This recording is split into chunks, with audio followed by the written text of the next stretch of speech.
ఉక్రెయిన్తో తదుపరి శాంతి చర్చలను జూన్ 2న ఇస్తాంబుల్లో నిర్వహించాలని రష్యా ప్రతిపాదించింది. ఉక్రెయిన్తో తదుపరి దశ చర్చలకు వాటికన్ లేదా జెనీవా వేదిక కావచ్చనే ఊహాగానాల మధ్య రష్యా ఈ వివరాలను వెల్లడించింది.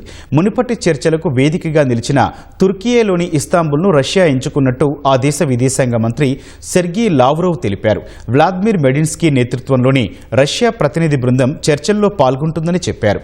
రెండు దేశాల మధ్య సంక్షోభానికి మూల కారణాన్ని అధిగమించేందుకు తమ మెమోరాండంను ఉక్రెయిన్ బృందానికి వ్లాదిమిర్ మెడిన్స్కీ బృందం అందజేస్తుందన్నారు.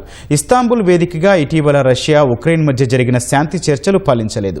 తుర్కియే మధ్యవర్తిత్వంలో ఆ రెండు దేశాల ప్రతినిధుల భేటీ 2 గంటల కంటే తక్కువ సమయంలోనే ముగిసింది.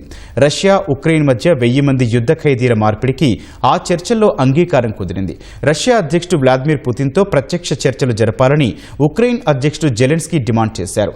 ఉక్రెయిన్లో శాశ్వత శాంతికి సంబంధించి ఒప్పందానికి వస్తేనే అది సాధ్యమవుతుందని రష్యా ప్రతినిధి దిమిత్రీ పెస్కోవ్ పేర్కొన్నారు.